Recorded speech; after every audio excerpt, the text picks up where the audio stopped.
kok bisa turun 10%, 200 ribuan gitu? Apa yang dilakukan pemerintah sampai akhirnya bisa turun harganya? Jadi semuanya gotong royong bener. untuk menurunkan tarif. Mensukseskan tarif yang turun di era Prabowo.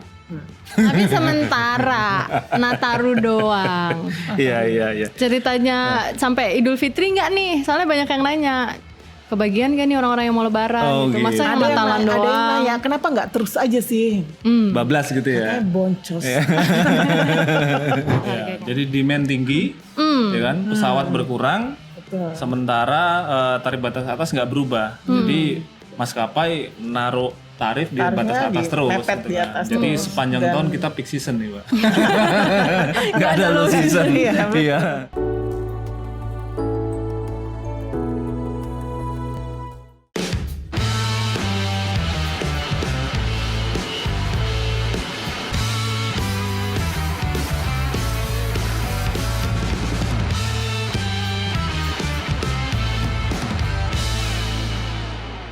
Halo, balik lagi dijelasin dong bareng aku Findri Florentin. Dan saya Herul Anam. Dan aku Retno. Jangan lupa untuk subscribe YouTube Tempo.co. Dan buat kalian yang ingin baca laporan dari jurnalis Tempo, kalian bisa klik tempo.co. Jangan lupa untuk berlangganan dan tidak menyebarkan produk bajakan Tempo. Karena di situ ada hak ciptanya. Ada produk apa kalau langganan? Oke, kalau produk langganan ini yang premium ya, ada soal laporan utama terkait dengan upaya-upaya untuk menggolkan rencana pemilihan gubernur dan bupati atau wali kota lewat DPRD. Tuh. Ada lagi juga soal, ya ini yang akan kita bahas, yaitu dibalik turunnya kabar baik. Kabar baik itu adalah... Kabar baik apa? Kabar baik itu adalah turunnya harga tiket pesawat. Nah, jadi... sebelum ada kebijakan ini sempat ada tarik menarik yang cukup alot nih, karena penentuan tarif ini kan mengorbankan beberapa badan usaha milik negara untuk mengurangi marginnya supaya tarif yang dijual ke masyarakat tiketnya itu bisa turun. Ya kemarin kan habis ratas minggu ini ya, habis ratas terus diumumkan kalau bisa turun 8-10%. 10% secara kumulatif. Betul. Nah, kalau untuk yang ini, berita yang tidak berlangganan, yang free content, ada apa aja? Banyak, yang free content banyak. Misalnya kemarin kita ada tulisan soal kontroversi Meikarta. Jadi udah mulai hidup lagi nih pembangunan Meikarta, bisa dicek beritanya di tempo.co. Ada juga misalnya ada yang mau baca ini soal utang pay letter yang lagi tinggi, itu juga bisa dicek. Gitu, nah. Oke, menarik. Nah, ngomong-ngomong, ini kan sudah turun nih tarifnya nih. Tapi buat perjalanan, tarif tiket pesawat ya, buat perjalanan tanggal 19 Desember sampai 3 Januari. Lu udah mesen belum? Ya mungkin sebelumnya nggak ada rencana liburan, jalan-jalan, tapi tahu tiket turun lu jadi kepingin jalan-jalan gitu.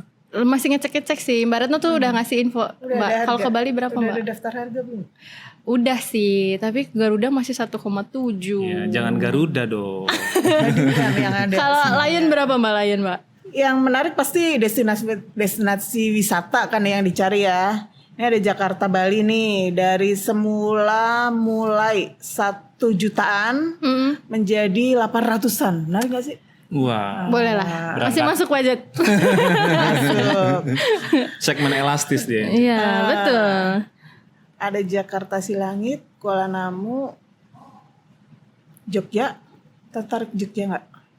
Tapi worth it nggak sih sebenarnya penurunan segitu? Ya, kalau dibanding dengan tarif yang sebelumnya pastilah. Dan itu apalagi dengan peak season yang sekarang ya, dengan Natal dan Tahun Baru, orang pasti ya udahlah kita. Tapi rata-rata sih turun 200-an lah. Hampir semua. Ini yang jadi pertanyaan. Kok turun bisa? 10%. Kok bisa turun 10%, 200 ribuan gitu? Apa yang dilakukan pemerintah sampai akhirnya bisa turun harganya? Sebelumnya kan kemarin yang pas tanggal 20 November itu ya, ada rapat kabinet kan? ada rapat kabinet ratas ya di Istana Merdeka. Nah, terus kemudian ya kementerian itu sudah merilis tuh tanggal 27 November soal penurunan tarif ini yang nanti akan kejadian di 10% gitu kan. Asalnya dari mana? Dari diskon layanan bandara, baik itu layanan buat pesawatnya maupun buat penumpangnya. Itu kan diskon 50%. Terus diskon aftur di 19 bandara itu juga ada diskon 7-8% dari Pertamina. Terus juga ada diskon fuel surcharge. Ya, jadi apa itu, agak ribet ya. Ini semacam inilah ya, biaya tambahan yang dibebankan oleh dari maskapai ke penumpang karena kenaikan harga aftur ini. Yang fluktuatif ya. Ini kan sebetulnya untuk mengkompensasi tarif batas atas yang tidak naik sejak 2019. Jadi tarif batas atasnya tetap segitu, tapi ditambahin nih ada komponen baru untuk mengcover kenaikan aftur jika terjadi kenaikan aftur ya. Nah ini yang seru, penentuan ini kan, ini kok bisa ya pengelola bandara dikasih ternyata mau ya diminta atau disuruh ternyata bisa diskon. gitu, ternyata bisa menurunkan harga ya. Bisa diminta diskon 50%. After ternyata bisa ya mau ternyata ya diminta diskon 10%. Fuel surcharge juga ternyata bisa juga diminta diskon sehingga secara keseluruhan harga tiket pesawat bisa turun. Lebih murah. Jadi diskon ketika pemerintah menyuruh ayo kurangin nih biaya-biayanya, itu ditanggung sepenuhnya sama perusahaan atau pemerintah ngasih subsidi insentif lah. Nggak ada ngasih subsidi. Hanya perusahaan-perusahaan ini BUMN, maskapai dan juga Pertamina itu diminta motong marginnya. Tapi sebelum itu baiknya kita diskusiin ini dulu deh. Sebenarnya kenapa? Apa sih yang bikin ini ya? Komponen pembentuk tarif tiket ya. pesawat itu mahal gitu ya. Silakan. Silakan Mbak Retno. Kenapa harga tiket pesawat sekarang itu tinggi semua mendekati tarif batas atas? Jadi tiket pesawat itu komponen pembentuk harganya yang pertama aftur pasti ya. Aftur kan mahal. Betul. Jadi mengikuti harga pasar. Jadi fluktuatif tadi ya. Yang kemudian itu sekitar 30% pengaruhnya terhadap pembentukan harga. Kemudian yang kedua adalah biaya leasing. Jadi mayoritas ini kan bukan maskapai itu kan tidak memiliki sendiri pesawatnya gitu kan. Mereka kan masih leasing juga gitu. Nah itu biayanya juga lumayan besar gitu. Apalagi pakai dolar ya. Kurs kita kan lagi melemah terhadap dolar. Nah industri ini memang syarat dengan dolar. Semua bergantung pada dolar. Sehingga ketika kurs kita tidak stabil, maka ya impact-nya akan membuat mereka menjadi ongkosnya makin besar ya operasional mereka. Ongkos operasionalnya naik hanya karena kurs gitu. Tapi pendapatannya rupiah.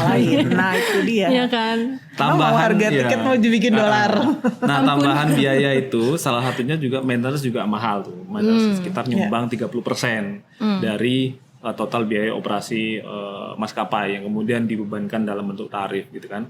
Selain itu, nah itu tadi ongkos-ongkos misalnya layanan bandara, terus kemudian navigasi, baru kemudian ini ya belanja pegawai dalam hal gaji dan segala macam. Nah baru itu tuh. Jadi ketika tadi seperti yang baru sebut, ketika aftur ini bisa diturunin, nah itu signifikan banget. Tapi ternyata ya baru 10% ya, baru 7-8% bisa diminta diskon kira-kira gitu. Tapi ada faktor lain nggak yang bikin harganya itu didorong terus ke atas sama maskapai? Ya, jadi salah satu faktor kenapa tiket kita itu mahal dalam beberapa tahun terakhir, terutama di tahun 2004, 2023 dan agak ke belakang sedikit, itu karena jumlah pesawat kita makin turun nih.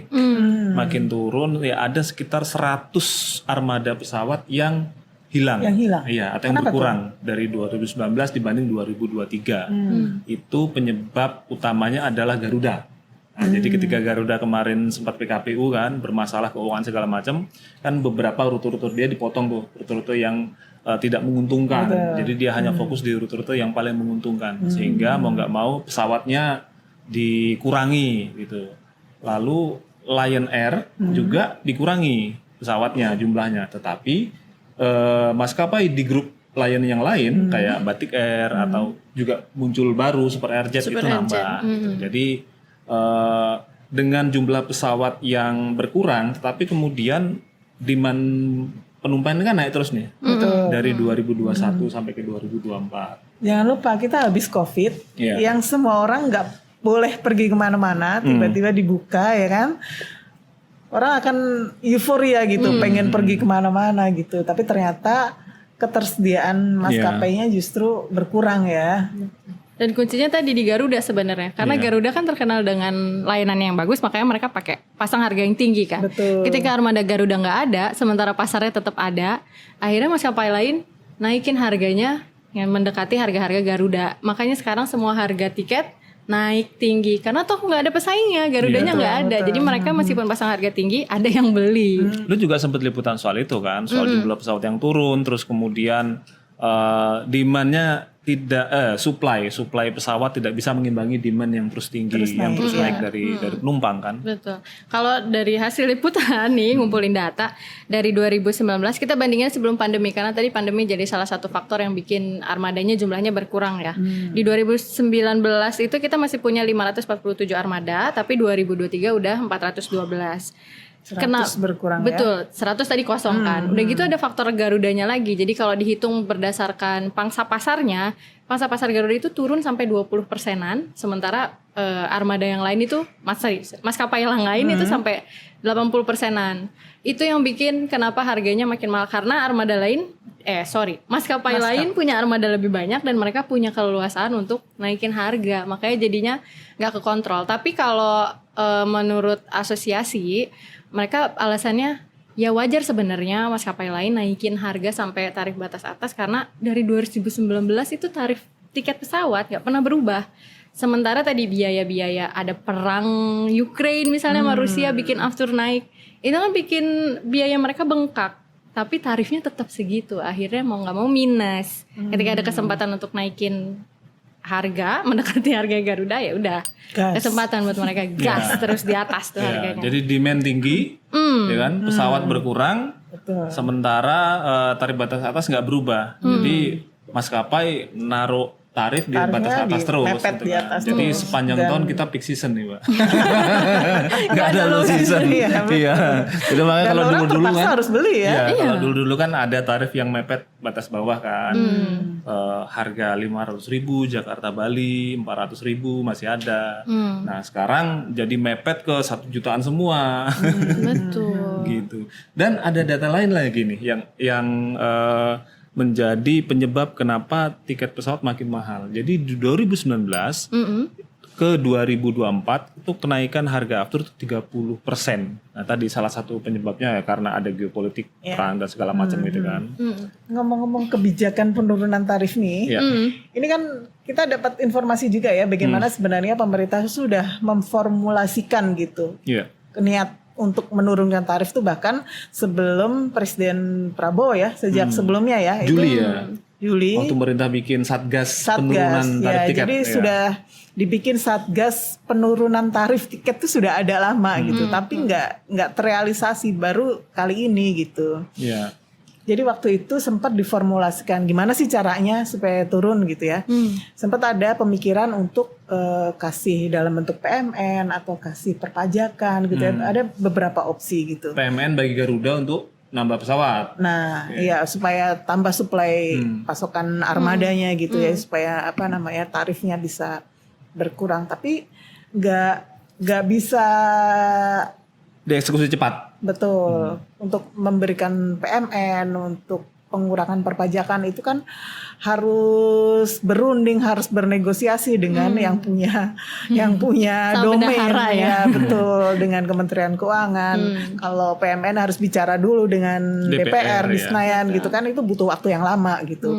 Makanya akhirnya lama, sebenarnya udah mengerucut tapi nggak deal juga ya. Sampai akhirnya gimana dicari opsi lain yang cepat jangka pendek gitu dengan cara melibatkan BUMN ya, awalnya BUMN, tapi kemudian melebar ke maskapai yang melibatkan swasta. Gitu. Iya. Nah itu gongnya itu kan di awal November. Nah awal November ada rapat terbatas juga di Istana Merdeka, dipimpin tentu saja oleh Presiden Prabowo. Nah itu dia memutuskan harus ada penurunan tarif tiket pesawat langsung di periode Natal dan Tahun Baru. Jadi agak populis ini presiden ini kan, bukan agak populis tapi memang berusaha untuk populis ya. Nah, akhirnya pokoknya harus turun segera di Natal dan Tahun Baru kan, itu keputusan. Kemudian gimana caranya? Nah ini ada beberapa diskusi lanjutan ini dari yang Juli tadi kan ada satgas tuh, terus lanjutan karena ditarget Natal dan Tahun Baru harus sudah ada penurunan, dipercepat nih. Bagian mana nih yang bisa diturunkan segera. Kalau tadi misalnya PMN itu kan panjang. Ya. Terus perpajakan juga ya itu nanti ada ceritanya tuh. Terus soal tarif batas atas atau tarif batas bawah itu kan juga ribet tuh karena dia kan menggunakan peraturan menteri. Akhirnya mana nih yang bisa dieksekusi cepat. Nah, jadi ada beberapa kali rapat ya yang rapat koordinasi tentunya ya di level Kementerian Koordinator Bidang Perekonomian. Ya. Jadi di bawah Erlangga ya. Di bawah Erlangga itu. Di sana ada Kementerian Perhubungan, terus kemudian ada Kementerian BUMN, Kementerian Energi dan termasuk BUMN dan maskapai yang nggak hanya BUMN tapi swasta juga itu diundang untuk diskusi. Kira-kira apa nih yang bisa dilakukan, kalian korbankan? Ya. Itu kan. Nah akhirnya Pertamina nawarin, ya udah, gue bisa berkorban dengan cara gue nggak ngasih diskon, tetapi tidak menaikkan harga aftur di bulan Desember, gitu. Karena ternyata itu ya tawarannya ya. Karena menurut perhitungan mereka seharusnya Desember itu ada kenaikan harga aftur. Gitu. Jadi kan periodikalnya per 3 bulan segala macam kan harga mereka itu. Ya. Harusnya per Desember udah naik, tapi dia bilang yaudahlah gue diskon ini nggak gue naikin. Nanti harganya gue samain dengan harga aftur di Soekarno-Hatta, Cengkareng gitu. Jadi misalnya di Denpasar, Medan, kemudian Makassar dan lain-lain itu harganya itu dimirip-miripin dengan Soekarno-Hatta yang paling murah gitu kan. Nah, terus kemudian dari pengelola bandara Pak ya, Angkasa Pura yang sekarang ada di Injurni Airport ya. Nah, itu mereka kemudian setelah menghitung-hitung akhirnya bisa memberikan gue bisa ngasih diskon untuk PSC. Nah dari Angkasa Pura atau Injurni Airport itu mereka ngitung bisa ngasih diskon di 2 layanan buat penumpang yaitu passenger service charge atau airport tax dulu ya itu dikasih diskon 50%. Banyak nah, ya lumayan. Nah terus sama tarif untuk layanan pesawat. Nah, jadi parkir pesawat ya, parkir, mendarat dan lain-lain itu didiskon juga oleh mereka 50% gitu. Tapi yang menarik tuh itu hitungan kan berasal dari mereka ya. 50%. Artinya sebenarnya bisa ya. Iya. Harusnya berarti tanpa ada permintaan langsung dari presiden tanpa juga instruksi. Harusnya bisa dikurangi. Tapi ada catatan nggak berapa banyak sebenarnya potensi pendapatan yang mereka nggak bisa potential loss-nya dari kebijakan ini. Ya kira-kira gua kemarin ngobrol dengan beberapa orang di sana ya. Mereka ada yang bilang potensi kehilangan pendapatan Injurni Airport itu selama Desember sampai Januari awal itu sekitar 200-an miliar ketika dia melepas diskon 50% itu baik untuk ke penumpang maupun parkir pesawat dan segala macam. Ini kan katanya mau dilanjut ke Idul Fitri juga nih. Masih ada ceritanya nanti tuh. Tahan terus sama Anam. Sama Barno juga. Nah, akhirnya ya udah pengorbanan. Nah, tapi ada yang seru nih kemudian Wakil Menteri BUMN ya, Doni Oskaria itu bilang di rapat koordinasi itu, gimana caranya untuk memastikan maskapai juga berkorban hal yang sama, gitu. Kan dia khawatir, Pertamina sudah berkorban nih, mendiskon aftur, artinya dia memotong margin kan. Jadi ongkos produksinya berkurangkan maskapai gitu. Terus bandara juga mengurangi margin kan. Sehingga ongkos produksi turun lagi. Nah, maskapai apa kemudian yang akan dia korbankan? Sumbangkan. Dia kan gitu bisa menurunkan tarif dengan memanfaatkan diskon-diskon tadi ya, diskon aftur, diskon Angkasa Pura gitu. Ya, sementara marginnya bisa tetap. Ya kan? Nah, akhirnya yang dikhawatirkan sama Doni bilang gitu. Ya udah, akhirnya pemerintah bilang apa ya kira-kira ya, akhirnya ditanya sama maskapai lu apa yang lu bisa yang bisa lu kasih gitu kan, yang bisa lu korbankan gitu kan, karena kalau urusan tarif kan dia mengacu ke ini kan, tarif batas atas batas bawah kan. Betul, udah dia main di situ aja. Nah akhirnya ya udahlah ini kita korban fuel surcharge tadi gitu. Gimana tuh Mbak? Fuel surcharge tadi yang udah susah banget ya. Apa sih bahasa sederhananya mana? Bahasa sederhananya itu biaya tambahan aftur. Oke, nah nggak sederhana ya biaya tambahan aftur. Itu nggak sederhana juga ya. Tuslah. Kita lebih familiar sama Tuslah. Sama Tuslah. Lu anak tahun berapa lu? Masih familiar sama Tuslah? Iya, Tuslah, Mbak. Ya, jadi si Tuslahnya aftur tadi itu diminta untuk diturunkan gitu. Jadi kan selama ini ada 2 skema. Jadi apa sih istilahnya itu? Ada 2 skema ya, untuk pesawat jet sama pesawat propeller. Tuslah. Aftur. Jadi 10%. Untuk pesawat jenis pesawat jet itu 10% dari tarif batas atas.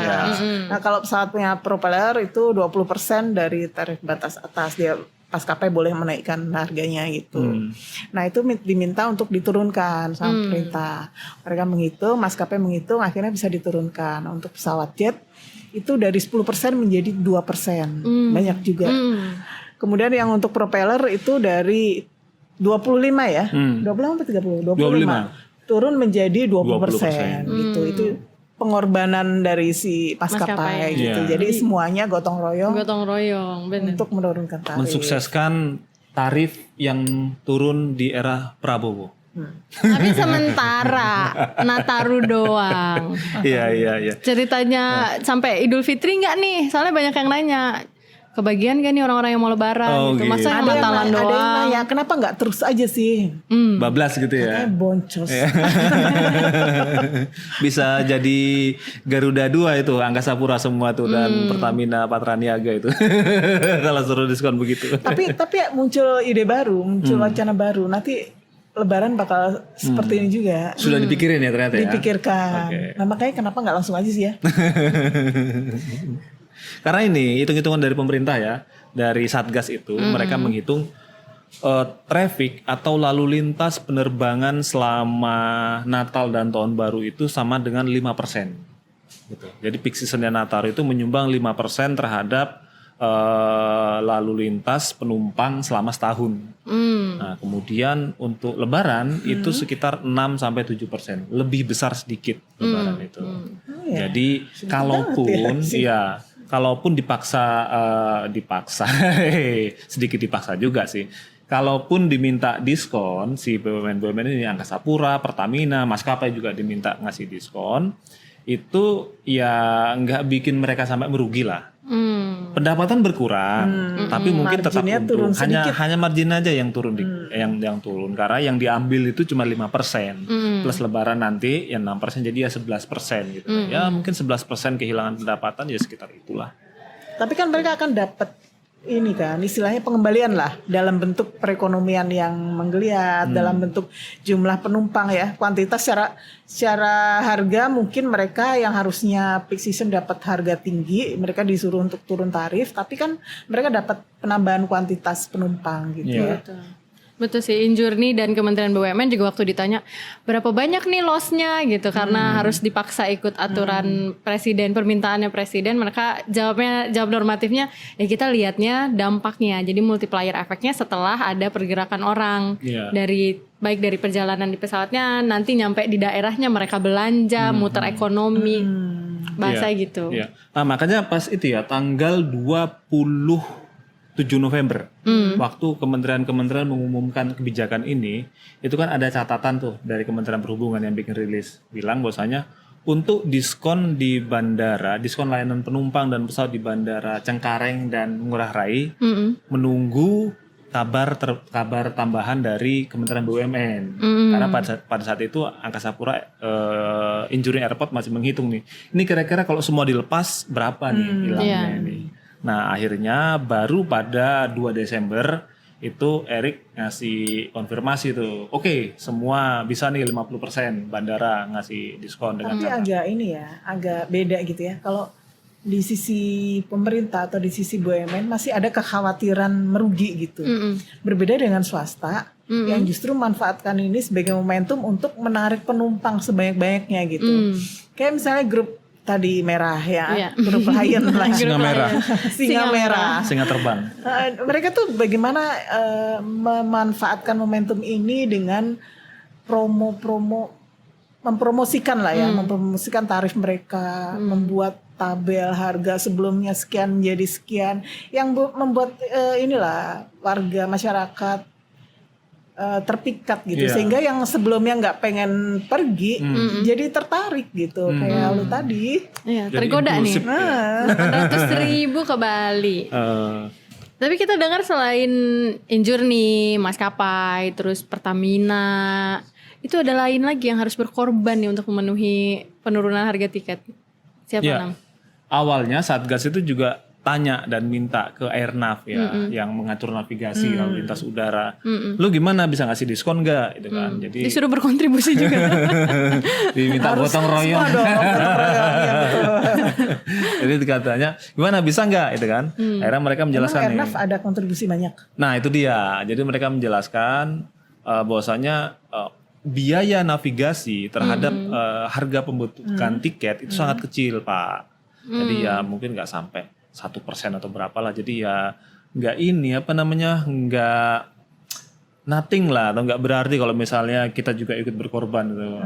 Karena ini kan juga agak marginnya tipis dan itu kan pendapatan mereka untuk keperluan navigasi dan segala macam. Jadi nggak komersial juga si Airnav ini. Jadi minta nggak usah lah, kita nggak usah berkorban. Jangan sampai navigasinya nanti itu ngeri keselamatan. Bahaya. Ya, tapi kompensasinya mereka ini diminta untuk beroperasi, nambah jam operasi sesuai dengan kebutuhan maskapai. Ya kalau perlu 24 jam gitu. Mungkin di bandara-bandara yang ramai itu di jam-jam di hari-hari yang ramai gitu. Dan tapi ada satu lagi nih buat ternyata yang gagal ya. Ada. Yang nggak good. Jadi tim Satgas ini kan selain itu juga menarget supaya yang bisa membuat harga tiket pesawat turun gitu kan. Salah satunya opsi ya. Semua opsi salah satu yang agak cukup signifikan kalau ini bisa dikurangi adalah PPN. Sebenarnya banyak perpajakan sih yang banyak perpajakan, tapi salah satu yang paling penting kan PPN kan 11% kan. Masuklah proposal itu ke Kementerian Keuangan, ya kan? Kementerian Keuangan apa jawabnya? Gak ada. Gak ada diskon buat PPN 11% gitu kan. Gitu. Tapi selanjutnya gimana? Masa kita cuma dapat diskonnya Nataru sama Idul Fitri. Setelah itu apa upayanya pemerintah untuk menormalkan lagi harga tiket pesawat? Ada dua hal nih, soal aftur dan soal maskapainya, pesawatnya. Yang pesawatnya kan lu juga udah liputan tuh soal gimana caranya jumlah pesawat ditambah. Jadi supply-nya ditambah ya, biar nggak kekurangan. Ya, supaya bisa memenuhi demand yang terus meningkat ini. Dan siapa yang harus menambah pesawatnya adalah non-Lion. Nah, karena sekarang Lion sudah pegang ini market share-nya Lion itu, Lion Group ya. Batik, Lion Air, Super Airjet di 2019 itu dia baru 51%. Kan? 2019. Okay. Garuda waktu itu 34%. Garuda Group ya. Lain-lain 15%. Sekarang angka 2023 ini, kita pakai angka 2023. Lion itu market share-nya sudah 67%. Hampir 70. Itu karena ketambahan ada Super Airjet juga kan. Terus kemudian Garuda Group, Citylink itu 26%. Ini sudah termasuk ini ya, ketambahan Pelita Air ya, Pertamina yang baru itu kan.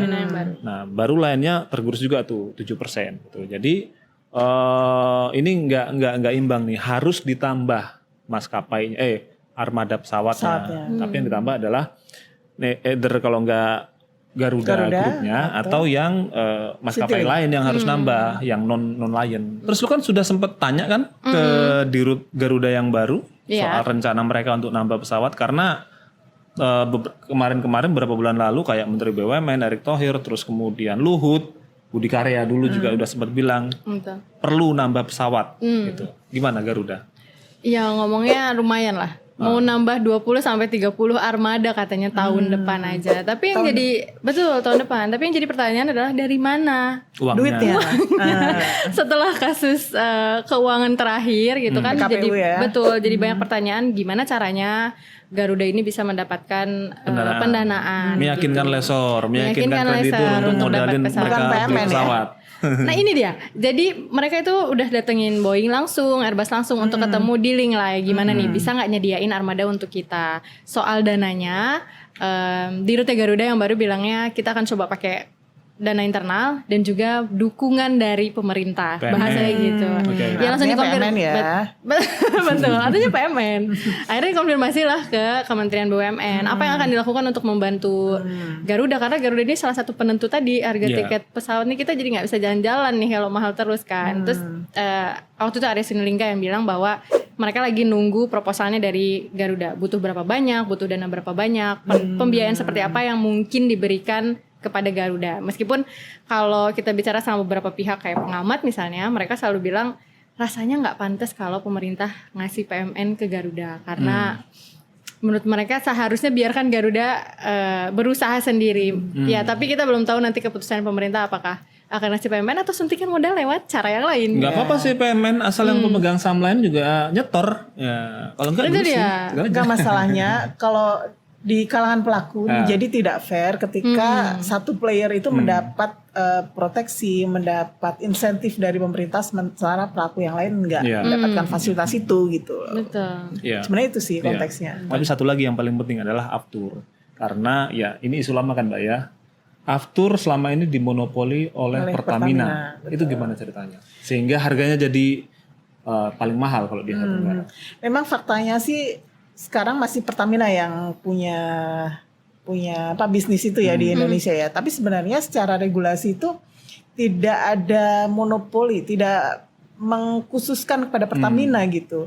Karena BPH Migas ya sebagai regulator di bidang ini itu sebenarnya sudah membuka kepada pemain lain untuk masuk ke aftur gitu. Tapi dari termnya ya, dari regulasi yang ada itu memang tidak ekonomis atau tidak menguntungkan bagi pemain baru untuk masuk gitu loh. Misalnya apa Nam? Misalnya harus bekerja sama dengan badan usaha lain yang sudah ada di sana. Artinya harus kerjasama dengan Pertamina kalau lu mau jualan. Karena di bandara-bandara di ujung-ujung daerah timur sana kan pelakunya hanya Pertamina. Kalau harus bekerja sama dengan pelaku yang sudah existing, berarti ya artinya kan harus kerjasama dengan Pertamina gitu. Juga harus mengutamakan menjual produk aftur yang diproduksi dari kilang lokal. Artinya dari kilang Pertamina. Jadi ya sama aja, lu jualan aftur misalnya BP jualan aftur di sini ya di Jakarta, di Surabaya atau di Medan, barangnya dari atau Pertamina. Shell juga jualan aftur gitu, tapi ngambil afturnya dari kilang Pertamina. Pasalnya diutamakan gitu kan. Diutamakan untuk ngambil aftur lokal, aftur produksi lokal. Nah, kalau beberapa gitu gimana bisa kompetitif ya? Walaupun sebetulnya ada peluang juga untuk untuk ngambil aftur dari impor juga gitu. Tapi beberapa pasal ini kemudian bikin ini gimana sih boleh jualan, tapi ada pasal-pasal yang mengutamakan misalnya aftur lokal atau misalnya harus kerjasama dengan Pertamina gitu. Jadi di satu sisi melepas seolah-olah nggak monopoli ya, melepas monopoli, tapi di sisi lain diikat kakinya gitu. Jadi nggak bisa gerak. Ya pantesan nggak ada yang mau masuk bisnis di situ. Tapi memang ada juga soal asas keadilan. Jadi oke lah kayak misalnya Shell atau BP mau jualan aftur di Indonesia. Oke, lu pasti akan jualan di Soekarno-Hatta, tapi jangan Soekarno-Hatta doang dong. Misalnya di tempat lain juga sebagai kompensasi. Karena itu kan juga yang dilakukan oleh Pertamina. Jadi mereka jualan aftur di Soekarno-Hatta, di Ngurah Rai, di Jogja, di Medan, Makassar, tapi di tempat lain mereka juga jualan. Jadi keuntungan mereka di tempat-tempat rame itu untuk menutup mungkin margin yang tipis atau kerugian untuk jual aftur di tempat lain. Itu sama dengan skema BBM sebenarnya ya. BBM juga begitu. BBM kan nggak hanya monopoli Pertamina kan, ada pemain lain kayak Akra, Shell itu ya. Mereka boleh jualan gitu, BBM bersubsidi boleh jualan, tapi nggak hanya di daerah yang gemuk di Jakarta, Jabodetabek gitu, tapi mereka juga harus masuk ke daerah yang remote gitu, sehingga fair lah gitu. Jadi kesimpulannya masih rumit. Sepanjang. Udah dijawab langsung. Artinya Lebaran dapat tiket. Tapi Lebaran kemungkinan dengan kemarin kita diskusi dengan orang-orang ini, orang yang ada di Satgas Kementerian, ya kemungkinan ada ya penurunan tarifnya ya. Dipikirkan untuk melakukan sudah dipikirkan, kebijakan yang walaupun sama. belum diputuskan atau belum diumumkan. Nah, terus sikap Tempo gimana nih soal kebijakannya Prabowo? Ya, ini sebenarnya tepat ya untuk sebagai momentum bagi pemerintah untuk menyelesaikan akar persoalan sebenarnya dari industri penerbangan ini ya. Jadi apa sebenarnya yang bisa dilakukan pemerintah gitu? Pemerintah mesti mengevaluasi apa-apa yang kurang tepat selama ini gitu. Misalnya harga aftur jangan dibiarkan aja mengikuti pasar gitu. Tapi pemerintah juga harus mengevaluasi sudah pas nggak sih kenaikannya itu gitu. Kemudian juga tarif-tarif yang lain seperti tadi layanan di bandara. Layanan bandara. Jadi sebetulnya dengan diskon ini kan ternyata bisa didiskon gitu kan. Jadi orang berpikir jangan-jangan biaya layanan bandara aftur selama ini nggak efisien dong, kemahalan. Gitu. Jadi ini seharusnya jadi momentum pemerintah untuk mengecek ulang, mengevaluasi ulang gitu kan. Ya walaupun sebetulnya harga aftur juga harga yang diatur ya lewat formula di Kementerian SDM. Tapi transparansinya gitu yang diperlukan ya. Dan juga persaingan untuk bikin penyedia aftur juga sebenarnya sudah dibuka. Tapi ini sebetulnya jadi momentum untuk benerin lagi kira-kira. Jangan-jangan apakah layanan bandara sudah efisien, tarif yang dibebankan kepada oleh Angkasa Pura ke konsumen dan ke pesawat sudah efisien. Terus kemudian apakah harga aftur juga sudah efisien? Gitu kan. Dan apakah konsumen itu mendapatkan haknya dengan harga yang sebesar itu layak, gitu? Karena ada keluhan juga nih, parkir pesawat tuh sekarang di ujung-ujung terus gitu, sehingga kita jalannya jauh banget kan.